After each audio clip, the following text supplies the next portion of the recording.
Now to a game that makes us wonder about the balance of power in the NFC. Packers Cowboys yesterday, they were 2-3-1 division leaders coming into the game, and even with a late comeback attempt by the boys, this one wasn't even close. Green Bay jumped out to a 31-3 lead and then held on to win it 34-24. We're going to take the good, take the bad. We're going to learn from it, and hopefully we'll look back at this and say this was a turning point, or this was good for us. I just think we're just a more connected team this year. We're enjoying each other more. We like each other, I think, a little more. We hang out with each other. It's the locker room is a raucous environment, whether it's a Monday or whether it's right after a big win. I just think guys really play for each other more, and we have that chemistry that, because of the leadership that we have, that maybe we've been lacking the last couple of years.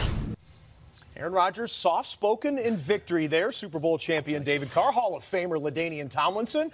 Did this game teach us more about the Packers or about the Cowboys in your mind? That's LT? a very good question. I think I'll go with the Packers. Because think about the change in culture that they was going through, with Matt LaFleur and trying to run the ball a little bit more. So it told me more about them, that they're embracing this new culture and this new identity. But Aaron Jones is the right guy in the backfield. He creates balance for this offense, and I'll show you right here.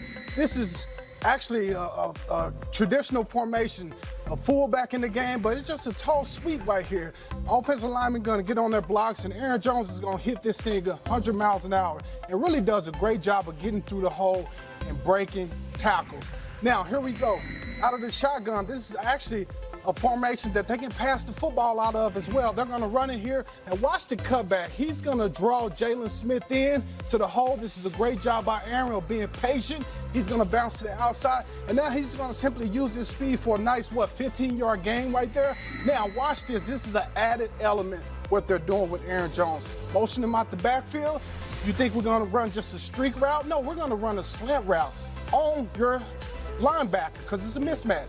Nice route there, catches it with his hands, get up the field for a nice first down. So, again, this creates versatility in their offense, and this is a guy that can do a little bit of everything in their offense. That's why he's the right man for the job. 4 rushing touchdowns against the Cowboys. You know who else did that in the history of the franchise? No one. No one. Aaron Jones, the first one to ever do that. Meanwhile, for the Dallas Cowboys, wasn't it 2 weeks ago we were about ready to crown them in the NFC? And someone at this table is going to, I think. Do you have something to say about the boys? Yeah, it's interesting that you showed the Aaron Jones play where they motioned him out of the backfield and got him the ball in a man coverage situation. Man, I wish that was a little bit more the case in Dallas. Look, I know that Kellen Moore's done a fantastic job, and he's come in and put a nice plan together. He's given Dak some answers. But as I can show you, some of these plays, it's almost too easy, right? Yeah. They put Zeke out on the field. It's one-on-one. This is a 10-man box. LT, you faced a lot of these in your career. A lot of guys in line of scrimmage, but they still run the football. They find a way to create a run where he can finish downhill and pick up a nice chunk. That's a 12-yard gain. It's a huge gain. 10 guys in the box. Here's the issue I have. Now you're in a man coverage situation. Right? Zeke is just chipping, and now he's just standing there. Like, there's no real use to him.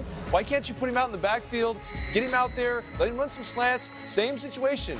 Another long down and distance. It's man-to-man coverage. They're going to just swing Zeke out of the backfield.